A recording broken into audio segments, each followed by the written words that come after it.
પાન 126, મોક્ષમાળા, શિક્ષા પાઠ 96, તત્વાબોધ ભાગ 15, 14 ભાગ સુધી આપણે કાલે વાંચેલો. હવે તત્વાબોધનો ભાગ 15મો.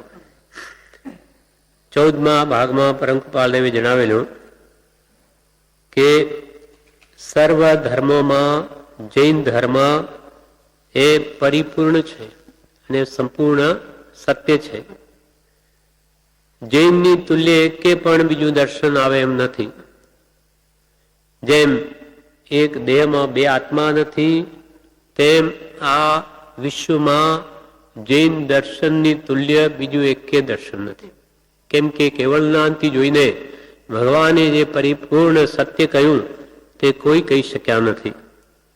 હવે આ પાઠમાં એમ કે છે કે જો ન્યાયપૂર્વક આટલું મારે પણ માન્ય રાખવું જોઈએ કે જ્યારે એક દર્શનને પરિપૂર્ણ કહી વાત સિદ્ધ કરવી હોય ત્યારે પ્રતિપક્ષની મધ્યસ્થ બુદ્ધિથી અપૂર્ણતા દર્શાવવી જોઈએ.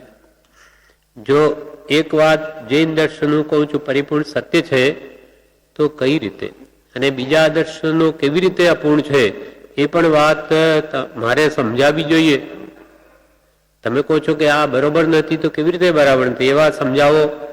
અને જૈન દર્શન પરિપૂર્ણ સત્ય છે એ તો તમે સ્યાદવાદ અપેક્ષાથી ઉત્પાદ વય ધ્રુવથી કે નવ તત્વ સંબંધી ઉપદેશ આપીને વાત કરી કે સત્ય છે, તો ન્યાયપૂર્વક આટલું મારે પણ માન્ય રાખવું જોઈએ કે જ્યારે એક દર્શનને પરિપૂર્ણ કહી વાત સિદ્ધ કરવી હોય કે જૈન દર્શન પરિપૂર્ણ સત્ય છે એમ સિદ્ધ કરવું હોય તો બીજા દર્શનો અપૂર્ણ કેવી રીતે છે એ વાત પણ બરાબર સમજાવવી જોઈએ.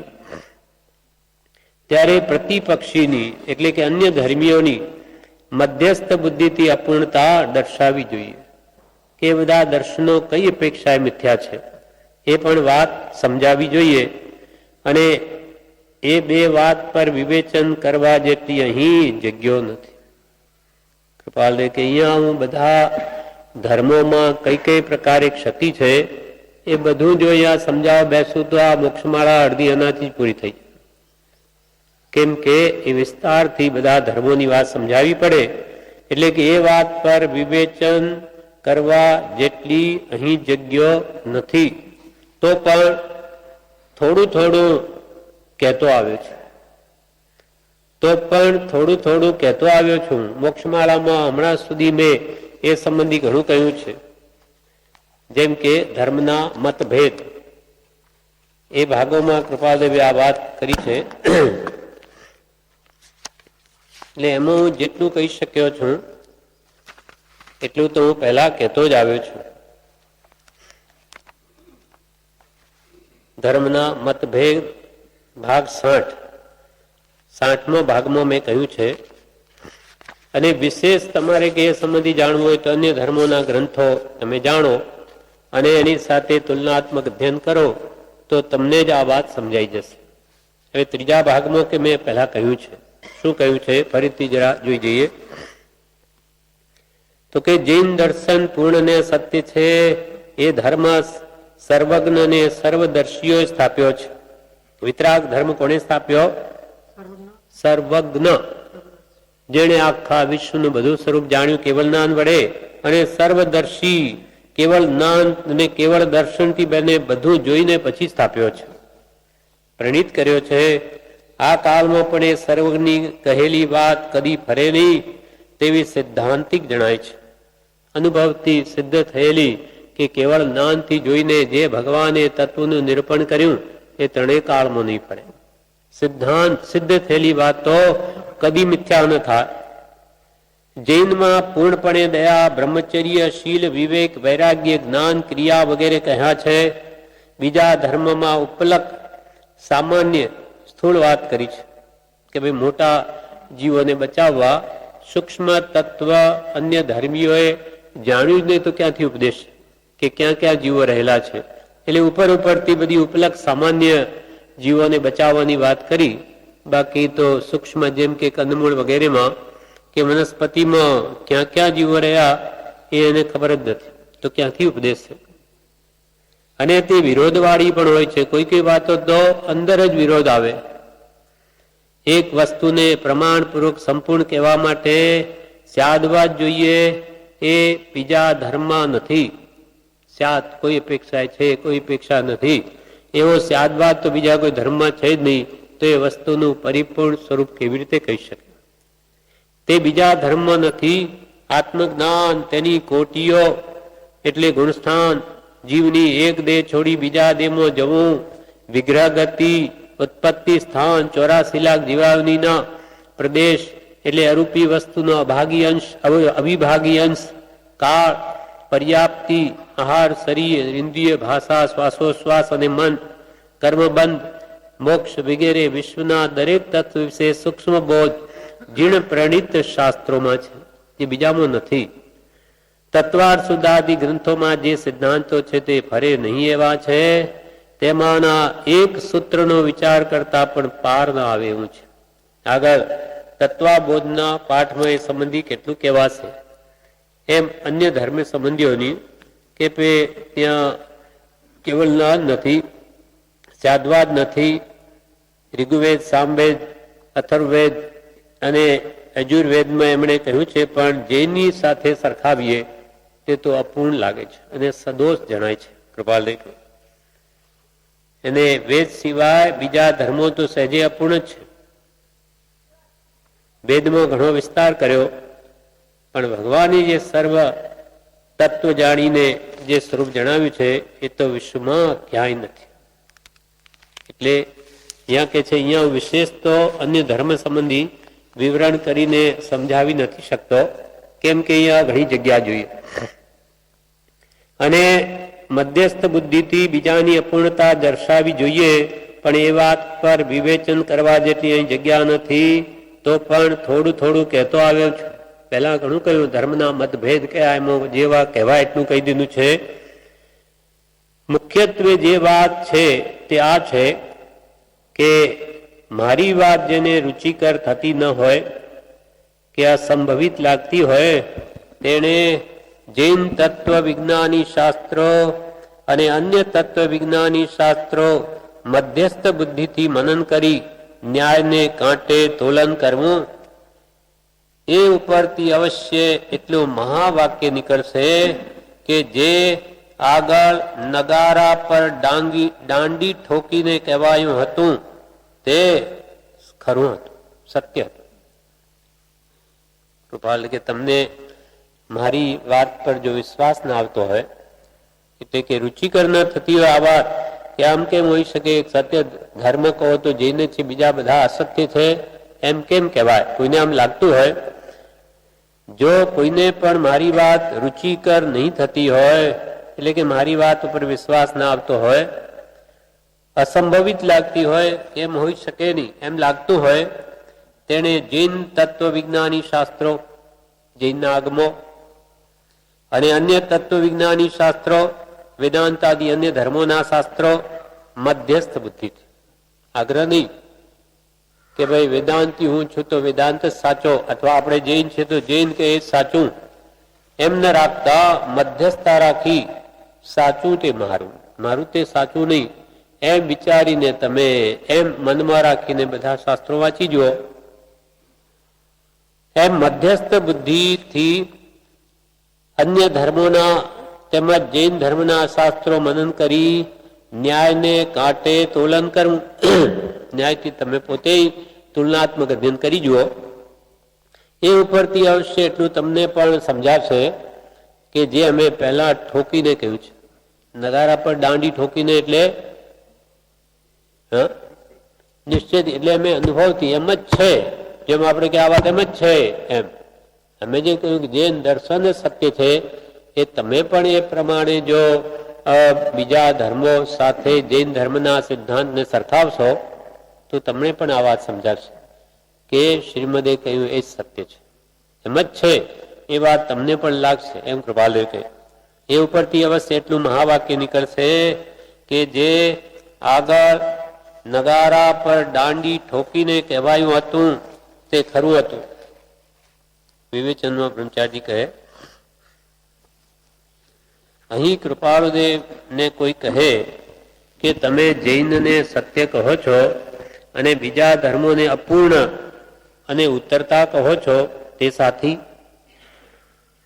બ્રહ્મચારી કહે, કૃપાળુને કોઈ એમ કહે કે તમે જૈનને તો સંપૂર્ણ સત્ય કહો છો અને બીજાને અપૂર્ણ કહો છો, ઉત્તરતા કહો છો, તે સાથી? તેનું વિવેચન કરી બતાવો, એ વાત સમજાવો અમને વિવેચન કરીને.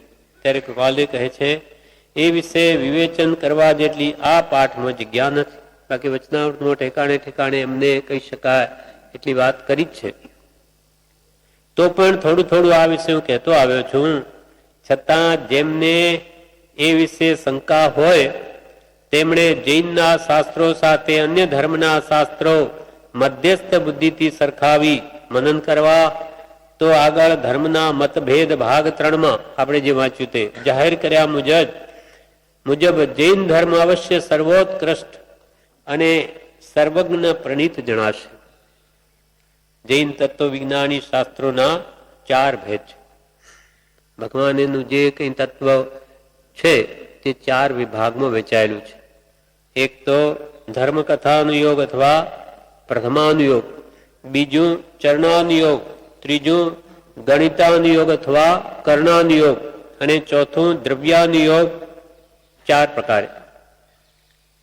એક તો ધર્મકથા એટલે જે દ્રષ્ટાંત કથાઓ બધી વાતો આવે એ ધર્મકથાનુયોગમાં આવે અથવા પ્રથમાનુયોગ, જે પ્રાથમિક જીવોને માટે ઉપયોગી છે. કષાય વાળું ચિત્ત થઈ ગયું હોય તો ધર્મકથાનુયોગ વિચારવો યોગ્ય છે. બીજું ચરણાનુયોગ, તેમજ ચારિત્ર સંબંધી વાત આવે, મૂળાચાર, આચારાંગ સૂત્ર વગેરે. જો ચિત્ત પ્રમાદી થઈ ગયું હોય તો ચરણાનુયોગ વિચારવો યોગ્ય છે. પછી ત્રીજું ગણિતાનુયોગ અથવા કર્ણાનુયોગ, એમાં કર્મ સંબંધી કર્મ ગ્રંથ આવે. એને જીવ આપણો આત્મા જો જળ જેવો થઈ ગયો, કઈ વિચાર ના આવે તો આ ગણિત વિચારવું, એની પ્રકૃતિઓ એટલી છે અને આમ છે, કર્મ સંબંધી વિચારે તો પણ એ યોગ્ય છે તે વખતે. અને ચોથું દ્રવ્યાનુયોગ, જ્યારે વૈરાગ ઉપશમ વાળું ચિત્ત હોય ત્યારે જીવ દ્રવ્ય, ઉદ્ગલ દ્રવ્ય, એ મૂળ જે દ્રવ્યાનુયોગના ગ્રંથો છે એ વિચારવા. આત્મસિદ્ધિ પણ દ્રવ્યાનુયોગ ગ્રંથ છે. દ્રવ્ય સંગ્રહ, એ બધા તત્વાર સૂત્ર વગેરે એ મૂળ દ્રવ્યની વાતો સમજાવે. તો કે મન શાંત હોય, વૈરાગ ઉપશમ વાળું હોય ત્યારે આ દ્રવ્યાનુયોગ વિચારવો યોગ્ય છે. હવે આગળ કૃપાલદેવ કહે, જગત ગાડરીયો પ્રવાહ છે. જગત ગાડરીયો પ્રવાહ છે. ધર્મના મતભેદ સંબંધીના શિક્ષા પાઠમાં દર્શિત કર્યા પ્રમાણે અનેક ધર્મ મતની જાળ લાગી પડી છે. વિશુદ્ધાત્મા કોઈક જ થાય છે, વિવેકથી તત્વને કોઈક જ શોધે છે. એટલે મને કઈ વિશેષ ખેદ નથી કે જૈન તત્વને અન્ય દર્શનીઓ શા માટે જાણતા નથી, એ આશંકા કરવારૂપ નથી. કૃપાલદેવ શું કહે, આ જગત તો ગાડરીયો પ્રવાહ છે. ઘેટા નું ટોળું હોય એની જેમ છે. એમને જેમ તમે દોરો તેમ દોરવાય. ઘેટાઓ બધા નીચું મોઢું ખાલીને ચાલ્યા કરે, આગળના ઘેટા ખાડો આવે પડે તો પાછળના બી પડે. એમ વિચાર વગરના મોટા ભાગે જીવો હોય, એટલે ગુરુઓ જેમ દોરે તેમ દોરવાય. એટલે જગત ગાડરીયો પ્રવાહ છે. કૃપાલ કે આ ઘેટાના ટોળા જેવા છે મોટે ભાગે. વિચાર કરનાર તો બહુ જ ઓછા. ધર્મના મતભેદ સંબંધીના શિક્ષા પાઠમાં દર્શિત કર્યા પ્રમાણે અનેક ધર્મ મતની જાળ લાગી પડી છે. ધર્મના મતભેદ 3 ભાગ કૃપાલદેવે લખ્યા. પહેલા એમાં કે કયા પ્રમાણે આ જગતમાં અનેક ધર્મ મત ની જાળ. જાળ કહ્યું. જાળ શું કરે? ફસાવે, પકડે. જેમ કે પક્ષીઓને પકડવા માટે જાળ મૂકવામાં આવે તેમ કૃપાલ કે આ મત જાળ. એ જે મતમાં ફસાઈ ગયો તે બહાર નીકળવો બહુ જ મુશ્કેલ છે. મતના આગ્રહો એટલા ગાઢ હોય, દરેક જીવોને પોતપોતાના મતનો ખૂબ આગ્રહ હોય. એને જે પકડાઈ ગયું પછી એ છોડીને સત મળે તો પણ ન ગ્રહણ કરે. પ્રત્યક્ષ સદગુરુ યોગમાં વર્તે, દ્રષ્ટિ વિમુખ અસદગુરુને દ્રઢ કરે, નિજ માનાર્થે મુખ. લાગે કે ભાઈ ત્યાં સત્ય છે તો પણ ના, આપણું જ સાચું. અને વિશેષમાં તો એના ગુરુઓ તે તરફ આવાજ ન દે. લાગે કે ત્યાં ગયો તેવું એમાં એને ભરવી દે કે બીજી વાર પાછો ત્યાં જાય જ નહીં. એટલી બધી વિશાળ વિચારધારા તો એની હોય નહીં કે તત્વ સમજી શકે. એટલે ગુરુઓ જ મોટા ભાગે તો એને આવાજ ન દે. ધર્મના મતભેદ સંબંધીના શિક્ષા પાઠમાં દર્શિત કર્યા પ્રમાણે અનેક ધર્મ મતની જાળ લાગી પડી છે. કૃપાલને એનું મોટું દુઃખ હતું. ગાંધીજી સાથે જે વાર્તાલાપ થયો એમાં કૃપાલદેવ શું કહે કે અમને ચારે બાજુથી કોઈ બરછીઓ ભોંકે, છરાવ તો સહન થાય, પણ આ જગતમાં ધર્મના નામે જે પાખંડ ચાલી રહ્યું છે એ બિચારા અજ્ઞાની જીવોને આ કુગરો લૂંટી રહ્યા છે. એ બરછી અમારથી સહન થતી નથી. માંડ માંડ તો તત્વ પામવાની જિજ્ઞાસા ઉભી થાય અને તેમાં આ બગલાઓ જેવા આ કુગરો માછલાની જેમ જીવોને પકડીને મારી નાખે છે, લૂંટી લે છે એનું જીવન. એક તો માનવ દેહ મળવો દુર્લભ, એમાં સદધર્મ પ્રાપ્ત થતો હોય ને એમાં આ વિશે વધારે આવા કુગરો એને એવો મિથ્યા માર્ગ બતાવી અને આ ભાવની ભવો લૂંટી લે છે. એ કૃપાલદેવ સમજે છે કે એમાં કેટલું મોટું નુકસાન છે. પોતાનું તો છે જ કુગરુનું, અને બીજા શિષ્યો પણ એની સાથે ડૂબે, એટલે એમનાથી આ સહન નથી થતું. પણ શું કરે, એની પાસે થઈ શકે એટલો તો એમને સદધર્મ બતાવવા પોતે પ્રયત્ન કર્યો છે. પણ એ જાળમાં એકવાર ફસાઈ ગયો કોઈ તો એ નીકળવું બહુ દુર્લભ છે. આગ્રહ ગ્રાહકને જતા મુશ્કેલ તેથી છૂટવું. આગ્રહ ગ્રાહકને જતા મુશ્કેલ તેથી છૂટવું. જે નીકળે તે બળવાન કળીમાં તે કહું. જે એમાંથી બહાર નીકળી ગયો, મિથ્યા માન્યતાઓ ને મૂકી દે, સતને પામી ગયો તો તે બળવાન કહું કળીકાળમાં. બાકી તો એ મગરમચ્છ છે, એને કહ્યું મચ્છ. આ બધા મગરમચ્છની જેમ એને એવો પકડી લે છોડે જ નહીં. એટલે કૃપાલદેવને અત્યંત દુઃખ છે. બીજા સંતોની એનું દુઃખ જણાય. એટલે કબીરદાસજીએ શું લખ્યું કે जिनका गुरु है लालची दया नहीं सिख माही. सिख એટલે શિષ્ય માહી. उन दोनों को भेजिए उजड़ कुआ माही. આવા શબ્દ કેમ ઉચ્ચારે કે આ ગુરુઓ અને એના ચેલાઓ એ તો ડૂબે પણ બીજા બિચારા નિર્દોષ જીવોને શું કામ ડૂબાડો છો?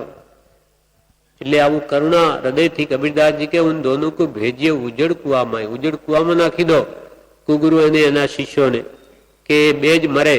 એ તો એમ ડૂબાના છે પણ બીજા તો બિચારા બચે. એમ કોઈ કરે નહીં. કહેવાનો મતલબ કેટલું દુઃખ છે કે આ કુકુરો પોતાનો સંસાર વધારે પણ બીજાને શું કામ ડૂબાડો છો? जिनका गुरु है लालची પૈસા લઈ બીજા શિષ્યોના ને પોતે આનંદ કરે, મોજ મજા કરે અને ઉપરથી ધર્મ બતાવે. जिनका गुरु है लालची दया नहीं सिख माई. શિષ્યોમાં દયા નથી. ઉન દોનો કો ભેજીએ ઉજડ કુવામાં. એટલે આ મણિભાઈ સોનાવાળા જયારે પહેલા અહીંયા આવ્યા બ્રહ્મચારીના વખતમાં, ત્યારે વૈષ્ણવ મત પ્રમાણે જે ગુરુ પાસે જતા ત્યાં ગુરુ પાસે આવે એટલે કંઈક દક્ષિણા લઈને આવે, કંઈક મૂકે, ફ્રૂટ મૂકે, પૈસા મૂકે. એ બધા ગુરુઓ બધું લઈ લે. જયારે બ્રહ્મચારીજી આગળ એમને 100 રૂપિયાની નોટ મૂકી એના હિસાબે તે જમાનામાં, તો બ્રહ્મચારીજીએ શું કહ્યું કે પહેલા આ પૈસા ગજવામાં નાખી દો. પછી કહ્યું કે ત્યાં તમે કે કમાવો, આ તમારે 100 રૂપિયા કમાવતા કેટલો સમય જાય? તો કે 10 દિવસ જાય. રોજના 10 રૂપિયા કમાઉં છું.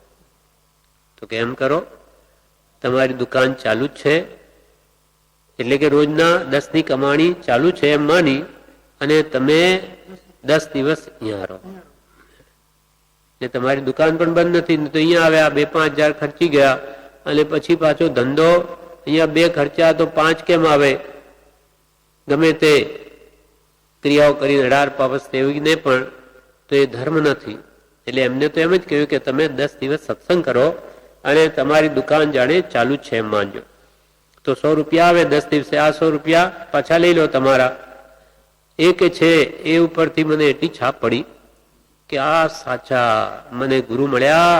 આ જ દિવસ સુધી તો મને બધા લૂંટારા જ મળ્યા, બધું જે મૂક્યું એ બધું હૈયો ખાઈ જાય બધું.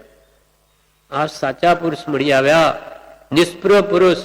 આ પુરુષ કઈ કલ્યાણ કરી શકે. પછી મેં એમનો સમાગમ કે જેમ જેમ મને થયો તેમ સમજાયું કે આવા પુરુષોને કાંઈ નથી જોઈતું. તો આપણું આત્માનું કલ્યાણ કેમ થાય, માત્ર એ જ લક્ષ્ય છે. એમ કુગુરુઓ બિચારા 18 પાપસ્થાનક સેવીને ગ્રસ્તો ભેગું કરે, એમાં ધર્મ બતાવી ને પોતે વાપરે, મહા અનર્થ છે.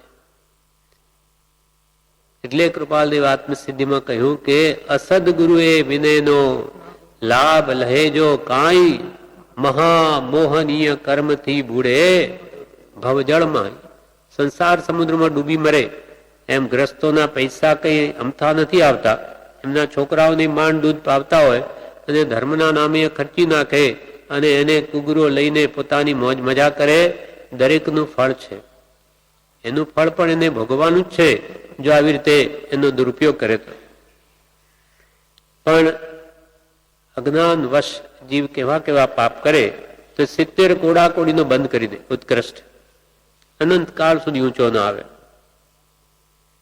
એટલે કૃપાલ કે જગત તો ગાડીઓ પ્રવાહ છે, એમને જો દુનિયા તો ઝુકતી है, झुकाने वाला चाहिए. આમ થોડુંક બોલતા આવડી ગયું કે એના પાછળ ટોળું પડી જાય, પણ એને વિચારવું જોઈએ કે મારી શું સ્થિતિ છે, હું ખરેખર બીજાને દોરવા લાયક છું.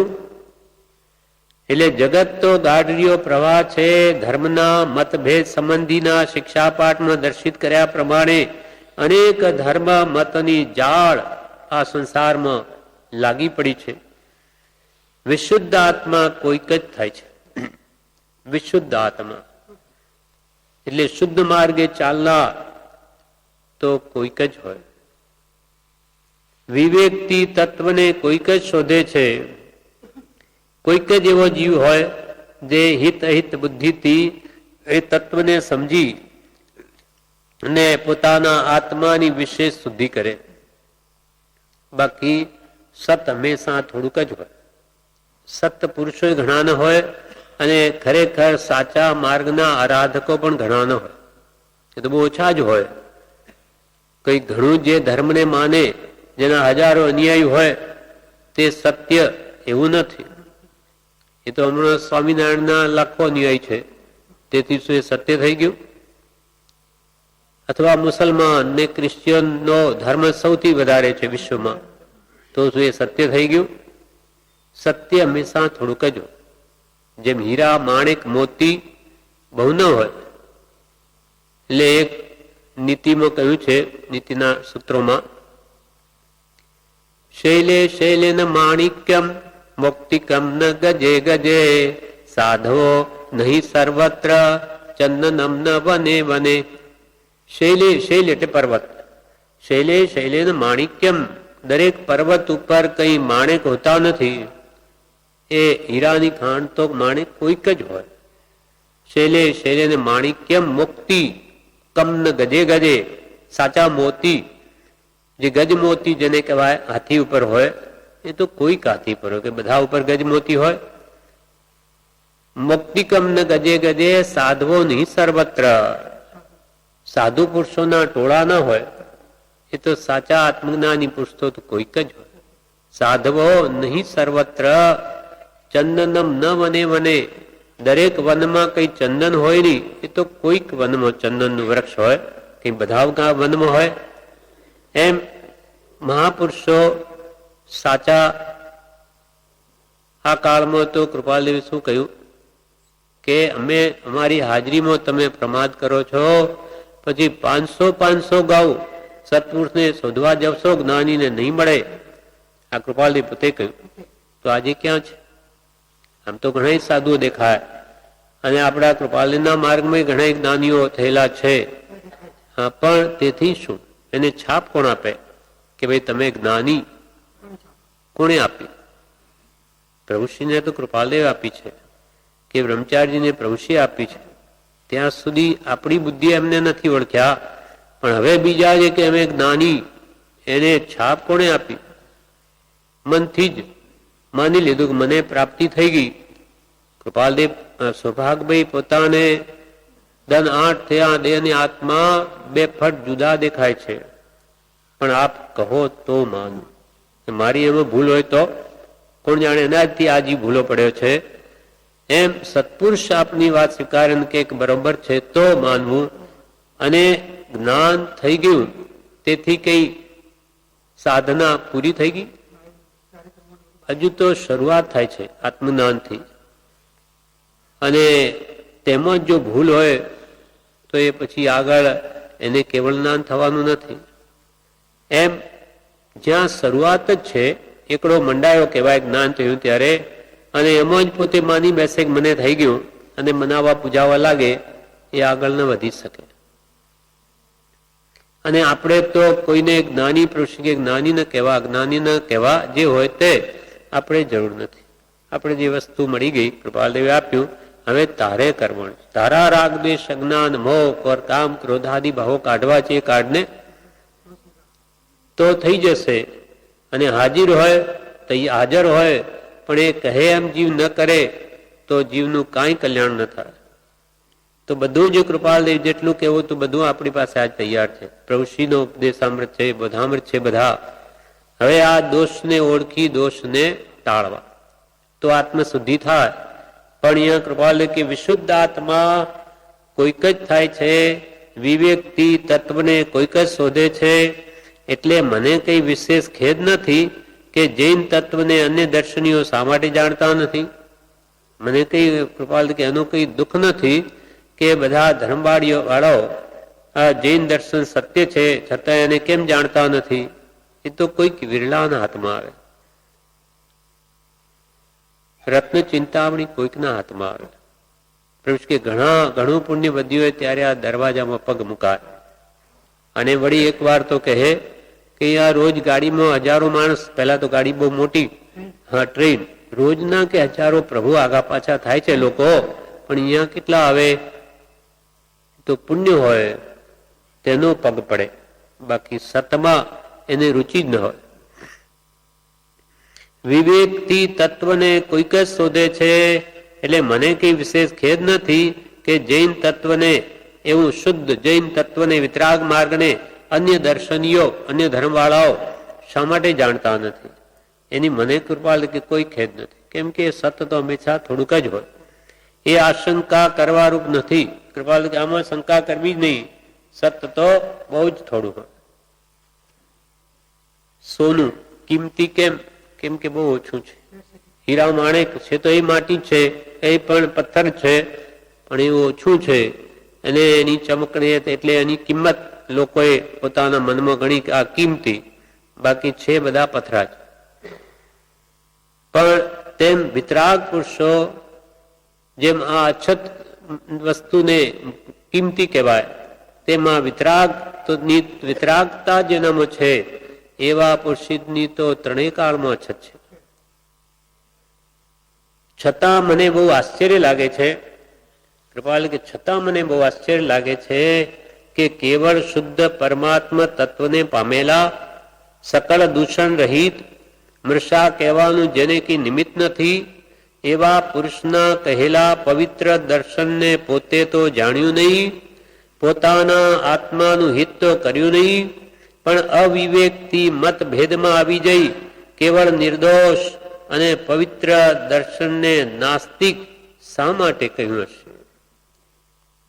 કે મને આશ્ચર્ય થાય છે કે આવા જે શુદ્ધ પરમાત્મા, સંપૂર્ણ 18 દૂષણથી રહિત, જેમાં કોઈ અનંતાંશ પણ દોષનો ન મળે, કેવળ શુદ્ધ આત્મ તત્વને પામેલા, આવા પરમાત્મા વિતરાગ દર્શન કરો કેવડીઓ, સકલ દૂષણ રહિત, કોઈ પ્રકારનું જેમાં દૂષણ નહીં, રાગ દ્વેષથી સંપૂર્ણ મુક્ત, અને મૃષા કહેવાનું જેને કોઈ નિમિત્ત નથી કે કઈ અપેક્ષાએ ભગવાન જૂઠું કહે,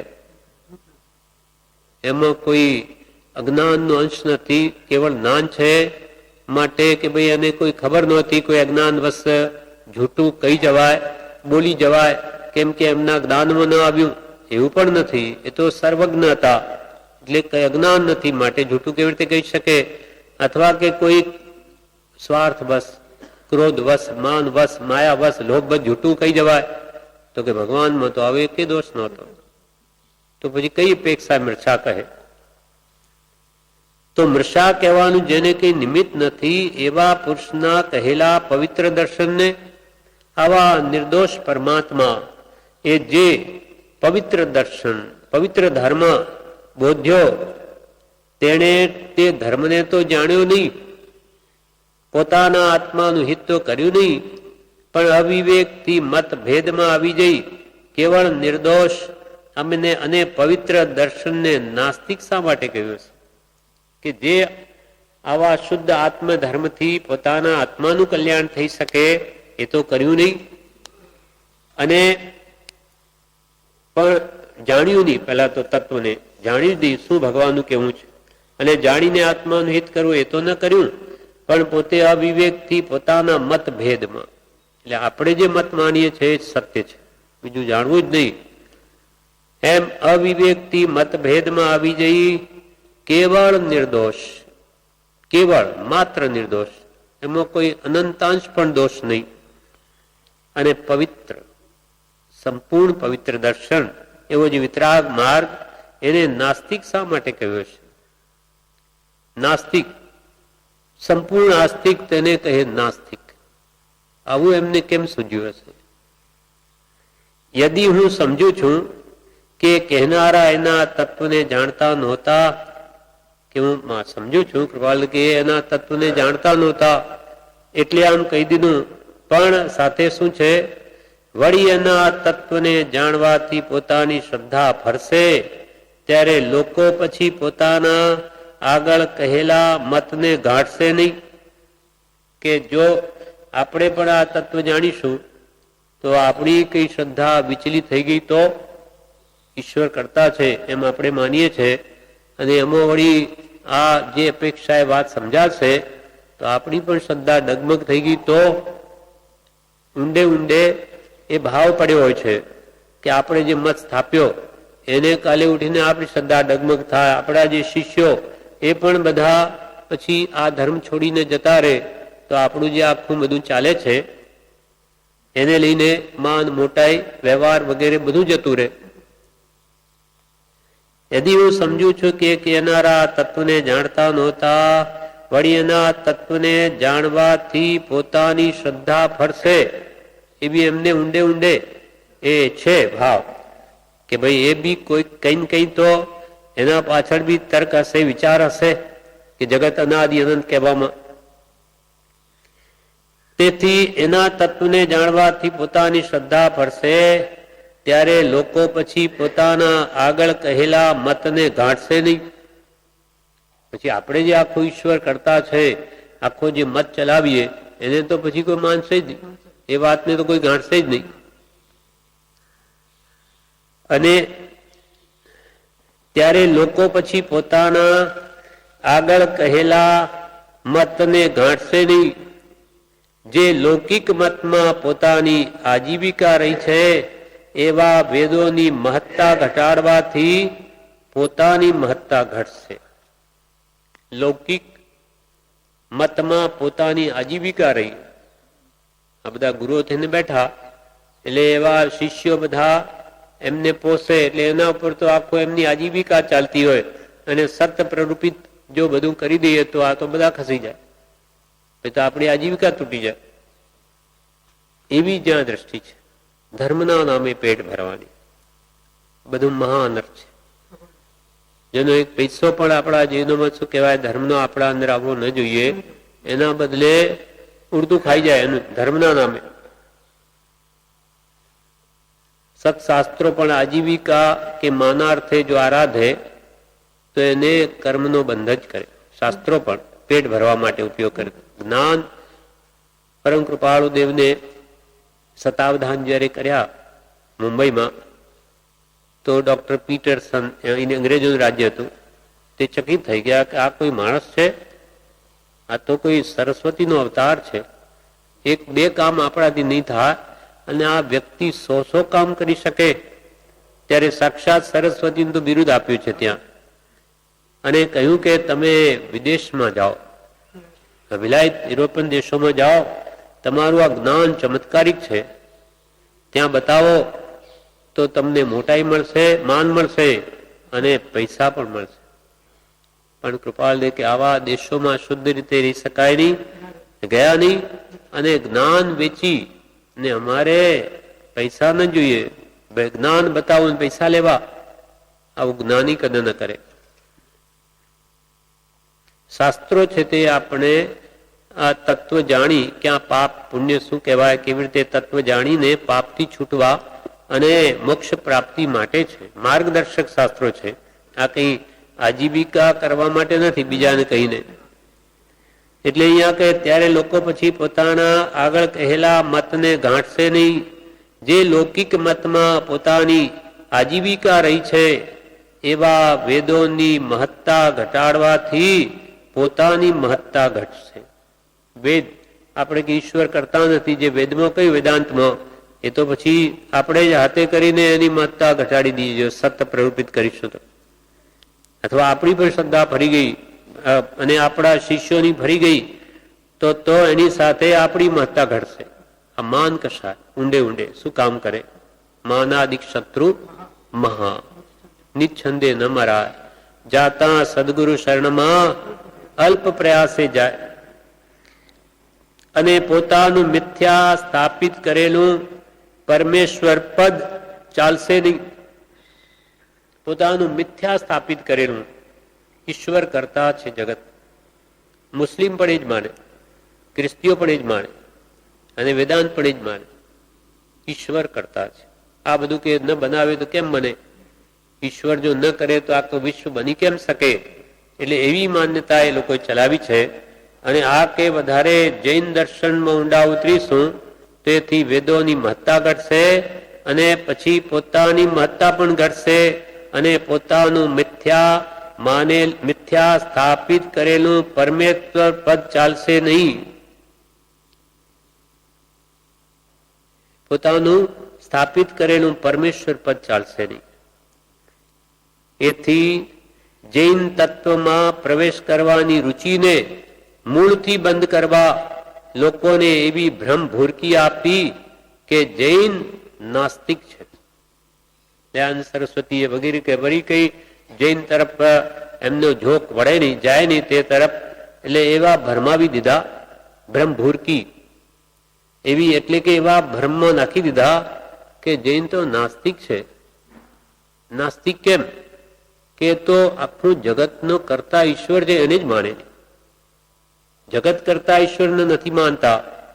એ વાત આગળના પાઠમાં કૃપાલદેવ કહેશે કે જૈન ઈશ્વરને તો માને જ છે, પણ એ ઈશ્વરને જગત કરતા નથી માનતા. પણ એને તો આ ગાડરીઓ પ્રવાહ છે, વિચાર શક્તિ વિશેષ હોય નહીં. એટલે કે ગુરુ એમ કે છે જગત કે આ નાસ્તિક, જૈન તો કે નાસ્તિક. એટલે આપણે તેમાં જવું જ નહીં. વેદાંતમાં કેવી કેવી માન્યતા ગુરુઓ ઠસાવે શિષ્યોમાં. અંબાલાલ ભાઈ સંદેશરના હતા, આપણે અહીંયા જ ગવડાવતા પેલા પ્રભુના વખતથી. તે પોતે જ કહેતા કે અમે તો વૈષ્ણવ, એટલે અમારે તો ગુરુએ એવું કીધેલું કે સ્વધર્મે મરણમ શ્રેય પરધર્મો ભયાવહ. પોતાના ધર્મ મરી જવું પણ પરધર્મમાં જવું મહાભયાનક છે. ત્યારે ગુરુ શું કહે? આપણો ધર્મ વૈષ્ણવ, વેદાંતના બેસ ઉપર. એટલે આપણે તો બીજા ધર્મો જવાય જ નહીં. અને જૈન ધર્મ વાસ્તે કેટલી કટ્ટરતા આપી કે એક શેરીમાં થઈને જતા હોઈએ અને ત્યાં બે હાથી લડતા આવતા હોય અને ત્યાં બીજો કોઈ સહારો ન હોય એક જૈન મંદિર હોય વચ્ચે, એમાં જો આપણે જતા રહીએ તો બચી શકીએ, તો કે નહીં જવું, બે હાથી નીચે આવીને મરી જવું, પણ જૈન ધર્મ તો ન જવાય. એવા ગુરુ અમારે ઠસાવેલું કે જૈન ધર્મ એ તો મહાનાસ્તિક. કટ્ટરતા ગુરુએ એવું ભરાવી દીધું કે સ્વધર્મે મરણમ શ્રેય.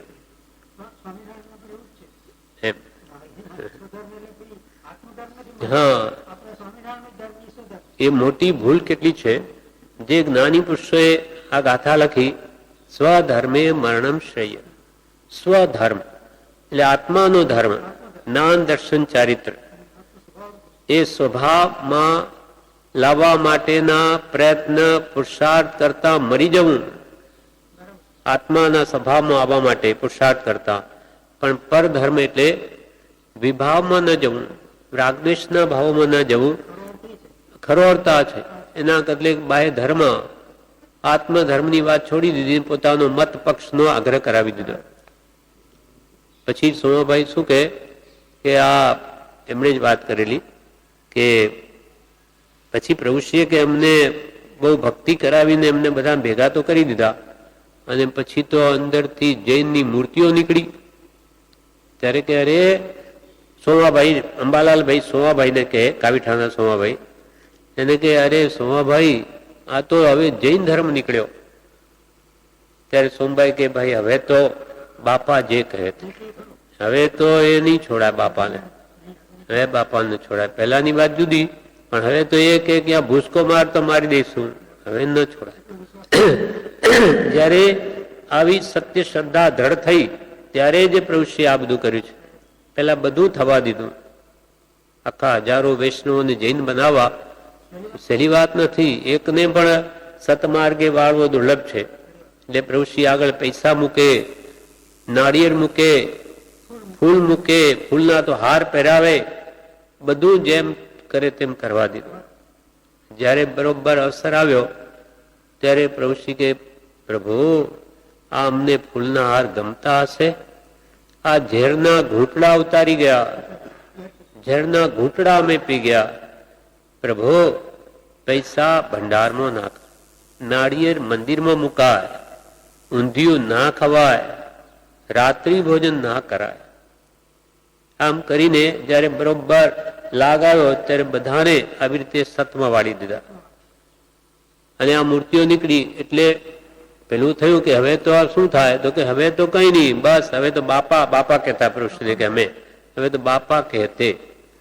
આવી રીતે સતમાર્ગમાં આજે મોટો ભાગ, અડધો ભાગ તેથી ઉપર પણ પટેલોનો કેમ છે કે એવી રીતે પ્રભુશ્રીની અનંત કૃપાથી એ સતમાર્ગમાં વળેલા છે. પણ એમના ગુરુઓ તો એવી જ ભ્રમ ભૂરકી આપે કે આ કરાય જ નહીં. એથી જૈન તત્વમાં પ્રવેશ કરવાની રુચિને મૂળથી બંધ કરવા લોકોને એવી ભ્રમ ભૂરકી આપી કે જૈન નાસ્તિક છે. એટલે લોકમાં જેની પોતાની આજીવિકા રહી એથી મહત્તા એને ઘટે નહીં એટલી મિથ્યા સ્થાપિત કરેલું પરમાત્મા પદ વગેરે આપણું ચાલશે નહીં. એટલે એવું શાસ્ત્રોમાં પણ બનેલું છે. એટલે કે એક દ્રષ્ટાંત છે. ભગવાન મહાવીર સ્વામીના ગણધર ગૌતમ સ્વામી, એમના પાટે આવ્યા સુધર્મા સ્વામી, એના પાટે આવ્યા જંબુ સ્વામી, એના પાટે આવ્યા પ્રભવ સ્વામી જે ચોર, એ મહાઆચાર્ય થઈને પ્રભવ સ્વામી. હવે પ્રભવ સ્વામીને કોઈ જુએ છે કે યોગ્ય જીવ કોણ, આ માર કોણ ચલાવશે? તેમણે જૈનોમાં કોઈને દેખાયો. જેમ ઇન્દ્રને ભગવાન મહાવીર સ્વામી વખતે ગણધર કોણ મળે, જૈનમાં કોઈને દેખાયું, ત્યારે ઇન્દ્રભૂતિ ગૌતમ વેદાંતિ એને લઈ આવ્યા. તેવી રીતે અહીંયા શું બનેલું છે, સ્વયં ભાવ જે વેદાંતિ છે ને યજ્ઞ કરાવે છે ત્યાંના મોટા ગુરુ તરીકે મનાય. એટલે શિષ્યને, બે શિષ્યોને ત્યાં મોકલ્યા પ્રભવ સ્વામીએ. અને ત્યાં જઈને બે શિષ્યો એમ કહ્યું, એ યજ્ઞ કરતા હતા તે વખતે કે ઓહો કષ્ટ કષ્ટ મહાકષ્ટ તત્વ ન જાણાતી. ઓહો કેટલો બધો કષ્ટ કરે છે આ લોકો, કષ્ટ, મહાકષ્ટ, તત્વ ન જાણાતી, છતાં તત્વની ખબર નથી. આ સ્વયંભવાચાર્યને સંભળાવું હતું. સ્વયંભવ ત્યાંના ઉપરી યજ્ઞ કરાવે એટલે વિચારમાં પડી ગયા કે આ શું કે છે, આ શું અમારું કષ્ટ ને છતાં તત્વ નથી જાણતા. એટલે તરત જ બુદ્ધિશાળી છે, તરત વાત પકડાઈ ગઈ અને એમની પાછળ પાછળ ગયા કે શું તમે આ શું વાત કરી, કષ્ટ કષ્ટ મહાકષ્ટ, તત્વ ન જાણવાથી શું મેં તત્વ નથી જાણતા? તો કે નથી જાણતા. તમને આ કોણે વાત કરી? અમારા ગુરુએ. તો ચાલો તમારા ગુરુ કોણ છે? એમ કરી ત્યાં લઈ આવ્યા. પછી પ્રભુ સ્વામી પાસે પછી ચર્ચા થઈ. હવે મિથ્યા તે મિથ્યા છે, સત સમજાઈ ગયું, યોગ્યતા હતી. અને તે જ વખતે પછી એ બધું મૂકી દઈ અને એ શિષ્ય થઈ જાય છે. ના પછી શું થયું? ના પૂછ્યું કે તત્વ શું? તો કે એનું તત્વ તમારા ગુરુને જ પૂછજો, અને ન બતાવે તો ભય બતાવજો, તો તત્વ બતાવશે. એટલે તમારા ગુરુ જાણે છે, પણ જ્યાં સુધી તમે ભય નહીં બતાવો ત્યાં સુધી નહીં બોલે. એટલે ગઈને પૂછ્યું એના ગુરુને આ સ્વયંભવે કે તત્વ બતાવો. તો કે તત્વ તો આ જ યજ્ઞ. પછી કાઢી પહેલા તલવાર લઈ ગયા સાથે. તત્વ બતાવો નહીં તો માથું કાપી નાખીશ, કીધેલું એમણે પ્રભુ સ્વામી. હવે ડર લાગ્યો. તો કે તત્વ હવે જાણે બીજો ઉપાય નથી. એટલે કે આ યજ્ઞ કરીએ છે એના નીચે જ ભગવાન પાર્શ્વનાથની મૂર્તિ છે, જૈનની મૂર્તિ છે ભગવાન પાર્શ્વનાથ. એટલે ખોડીને બહાર કાઢ્યું. એટલે એને થયું કે હો, આના પ્રભાવે આ બધું હતું.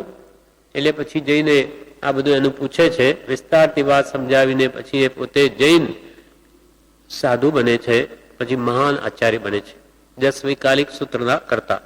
પછી મણક માટે જેને શાસ્ત્ર રચ્યું એ જ આ સ્વયં ભાવાચાર્ય થાય છે એના પાટે. પણ મિથ્યા સ્થાપિત કરેલું પોતાનું દર્શન એ જ ચલાવી જ રાખે છે. કેમ કે એમાં માન મોટાઈ ખાન પાન બધું મળે એટલે એનો બીજો ભય નથી કે એની કેવી દુર્દશા થશે. પણ માનાદિ શત્રુમાં જેમ કુગુરો 5-15 વર્ષના માન મોટાઈ માટે અંદર જાણે છે, એનો આત્મા સાક્ષી પૂરે કે આ બધું ધતિંગ છે, આપણું છોડે નહીં. એમ અહીંયા પણ કે છે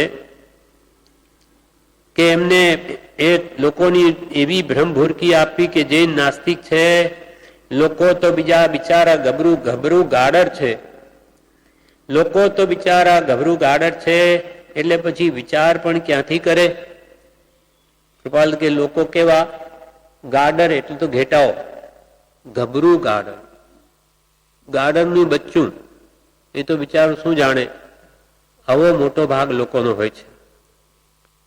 તત્વમાં જે ઊંડા ન ઉતરે તેને તો જે આવે એને નમે. આપણે અહીંયાથી કૃપાલદેવ કોઈ મહાદેવના મંદિરોમાં કોઈ એકાંત માટે બેઠા હોય તો અહીંયાના મુક્ષો આપણે સાથે લઈ જઈએ તો ત્યાં મહાદેવને નમવા માંડે. અરે અહીંયા શા માટે આવ્યા? પણ વિચાર નથી એના પાછળ. અહીંયા કોઈ સાધુ આવે તો એના પાછળ દિગંબર છતાંય પાછળ પડી જાય. એમ સત શું અસત શું જે વસ્તુ સ્વરૂપને સમજ્યા જ નથી. એટલે બહુ જ જૂજ જ ભાગ એવો હોય કે તત્વ વિચારણા કરીને વસ્તુ સ્વરૂપને સમજે, બાકી તો બધો ગાડરીઓ પ્રવાહ જ હોય. એમાંય કૃપાલ કે લોકો તો બિચારા ગભરું ગાડર, એટલે પછી વિચાર પણ ક્યાંથી કરે? એ કહેવું કેટલું અનર્થકારક અને મૃષા છે તે જેણે વિતરાગ પ્રણિત સિદ્ધાંતો વિવેકથી જાણ્યા છે તે જાણે. આવી રીતે મિથ્યા દર્શનને સત્ય રીતે જગતમાં બનાવવું એ કેટલું અનર્થકારક, ભયંકર, એને અનંત સંસાર વૃદ્ધિનું કારણ છે. એ કહેવું કેટલું અનર્થકારક અને મૃષા એટલે અસત્ય છે તે જેણે વિતરાગ પ્રણિત સિદ્ધાંતો વિવેકથી જાણ્યા છે તે જાણે. વિતરાગ ભગવંતોએ જે ઉત્તમ શ્રેષ્ઠ નય નિક્ષેપ પ્રમાણથી જે વાતને સિદ્ધ કરી બતાવી એ સિદ્ધાંતો જેણે જાણ્યા તે જ ખરું શું છે જાણે. જોકે જ્ઞાનીઓ ગમે એટલી વિતરાગ ધર્મ પ્રત્યે ધૂળ ઉડાડે એટલે કે એના વિપરીત કહે પણ સૂર્યને કોઈને ઢાંકી શકે. તમે એટલે સૂર્ય સામે આપણે ધૂળ ફેંકીએ તેથી શું સૂર્ય ઢંકાઈ જાય? પણ એ પોતે ધૂળવાળો થઈ જાય ઉડીને, પણ એને કઈ ન કરી શકે. એ વિતરાગ દર્શન તો વિતરાગ જ છે, પણ એ મહાપાપથી બંધાઈ જાય, મહાશાતનાથ લાગે, અસત ઉત્સુત્ર પ્રરૂપણા થઈ જાય. જે વચનોથી જન્મ મરણ નાશ થાય, સકલ દુઃખ નાશક એવો વિતરાગ માર્ગ, એને આવી રીતે એ માર્ગની મિથ્યા કહી દેવો એ કેટલું ભયંકર અનર્થકારક છે. એ પોતે જાણતો નથી અને બીજાને વળી દૂષણમાં વાળે, દોષિત કરે, ખોટા માર્ગે વાળે. એક વ્યક્તિને સતમાર્ગે વાળવાથી એમ કહ્યું તીર્થંકર ગોત્ર બાંધે ઉત્કૃષ્ટ કદાચ, અને એવી રીતે એક જીવને પણ અસત માર્ગે વાળે તો એટલું જ મોટું પાપ થાય. પાપ નહીં કોઈ ઉત્સુત્ર ભાષણ જીસ્યો, ધર્મ નહીં કોઈ જગસૂત્ર સરખો. ભગવાને જે કહ્યું તે ધર્મ છે, અને એને વિપરીત રીતે કહેવું એ મહા અનર્થ છે. ન સમજાય તો મારાથી સમજાતું નથી, પણ વિતરાગનો કહેલો પરમ શાંત રસમય ધર્મ પૂર્ણ સત્ય છે એવો નિશ્ચય રાખવો. જીવના અનધિકારીપણા લીધે મારી યોગ્યતા નથી કે હું તત્વને સમજી શકું, અથવા સત્પુરુષનો યોગ નથી, હાજરી નથી કે જે મને બધા શંકાઓનું સમાધાન કરી શકે. પણ ભગવાને જે કહ્યું તે તો સત્ય જ છે. એ કેવું કેટલું અનર્થકારક અને મૃષા છે તે જેણે વિતરાગ પ્રણીત સિદ્ધાંતો વિવેકથી જાણ્યા છે તે જાણે. મારું કહેવું મંદમતીઓ વખતે પક્ષપાતમાં લઈ જાય, જેની બુદ્ધિ અલ્પ છે, મતાગ્રીઓ છે, એ મારું કહેવું વખતે પક્ષપાતમાં પોતે લઈ જાય. જેમ કે આપણે એક મતને માનતા હોઈએ, આપણે બીજા મતનો જવા દો, દિગંબર આપણા શ્વેતાંબરમય અરે જૈનમય કોઈ શ્વેતાંબર પક્ષના હોય, દિગંબર પક્ષના હોય, સ્થાનકવાસીના હોય, એનો જો મતાગ્રહ થઈ જાય તો એ શું કહેશે કે આ શ્રીમદ રાજચંદ્ર બી પોતે પોતાના મતની વાતો કરે છે, અમે કહીએ સાચું. એમ કે મતાવલંબીઓ, મંદ બુદ્ધિઓ, જેને વિશાલતા નથી, વિશાલ બુદ્ધિ, મધ્યસ્થતા, સરળતા, જીતેન્દ્રિયપણું, આટલા ગુણો જે આત્મામાં હોય તે તત્વ પામવાનું ઉત્તમ પાત્ર, પણ વિશાલતા નથી અને સરળતા નથી, મધ્યસ્થતા નથી, મતનો આગ્રહ છે. એવા આગ્રહો કૃપાલ કે અમારું કહેલું મંદ બુદ્ધિઓ એટલે કે વિશાલ બુદ્ધિ જેને નથી એવા મંદ બુદ્ધિઓ અથવા મધ્યસ્થતા નથી, તે વખતે પક્ષપાતમાં લઈ જાય કે જાણે એ તો પોતાના મતની બધી વાતો કરી રહ્યા છે, અમે કહે સાચું, બીજું બધું ખોટું. પણ કૃપાલ કે એમાં અમારો આશય નથી, જે સત્ય છે તે જ કહીએ છીએ. અને તમને અમારા પર વિશ્વાસ ના આવે તો તમે જૈન દર્શન તેમજ બીજા ધર્મોના ગ્રંથો વાંચો, વિચારો, તો તમને અમે કે ઠોકીને કહીએ છીએ કે તમને પોતાને જ લાગશે કે ભગવાન વિતરાગે કહેલો એ જ ધર્મ સાચો છે. સાચા દેવ અરિહંત, સાચા ગુરુ નિર્ગ્રંથ અને સાચો ધર્મ કેવલી પ્રરૂપિત, એ જ અહિંસા પરમો ધર્મ. વિવેચનો કે છે, આ પાઠ પૂરો થયો. વિવેચનો કે છે, કોઈ પ્રશ્ન કરે કે જો જૈન ધર્મ સત્ય છે તો એ વિશે જગતના લોકો કેમ જાણતા રહે છે, કેમ અજાણ રહે છે? કે જૈન ધર્મ એટલો સત્ય છે તો બધા કેમ નથી જાણતા? તેના ઉત્તરમાં કહે છે કે અનેક ધર્મ મતોની જાળ ફેલાયેલી છે, એટલે કુગુરો અનેક છે, એવી જાળો, એટલે એમાં ફસાવી જ દે, સત્ય તરફ આવવા જ ન દે. તેના ઉત્તરમાં કહે છે કે અનેક ધર્મ મતોની જાળ ફેલાયેલી છે, તેમાંથી સત્ય તત્વને વિવેકથી શોધનારા તો કોઈક જ છે. વળી જૈન ધર્મને લોકો જાણશે તો ઈશ્વરને જગત કરતા માનવાની પોતાની શ્રદ્ધા ફરી જશે, તેથી એ ધર્મો પરથી પણ લોકોની શ્રદ્ધા ઉઠી જશે. તેથી દયાનંદ સરસ્વતી વગેરે લોકોને પહેલેથી જ એવી ભ્રમ ભૂરકી આપી, એટલે કે ભરમાવી દીધા કે જૈન તો નાસ્તિક હૈ. લોકો તો બિચારા ગભરું ગાડરમાં વિચાર ન હોય, તેમાં પણ ગાડરનું બચ્ચું, તેના જેવા વિચાર કરવાને અશક્ત લોકો જે કહ્યું તે માની લઈ જૈન ધર્મથી ભડકીને દૂર રહેવા લાગ્યા. પરંતુ જેઓએ જૈન તત્વ વિશે થોડું ઘણું જ્ઞાન મેળવ્યું છે તેઓ તો સમજી શકે છે કે જૈનમાં જ બધા સત્ય તત્વના સિદ્ધાંતો રહેલા છે. તેથી જૈન નાસ્તિક છે એમ કહેવું એ કેટલું અસત્ય અને પાપયુક્ત વચન છે તે સમજી શકાય છે. એટલે જ્યાં પાણી છે ત્યાં તો જમીન બતાવે, અને જ્યાં જમીન છે ત્યાં પાણી બતાવે. સાવ વિપરીત. જે મોક્ષનો માર્ગ છે એને તો કે આ સાવ મિથ્યા માર્ગ છે એમ કહે, અને પોતે સાવ મિથ્યા રાગ માર્ગમાં પ્રવર્તે, શૃંગાર માર્ગમાં, અને ત્યાં ધર્મ બતાવે. આ પ્રમાણે આ પાઠનું વિવેચન પણ પૂરું થયું.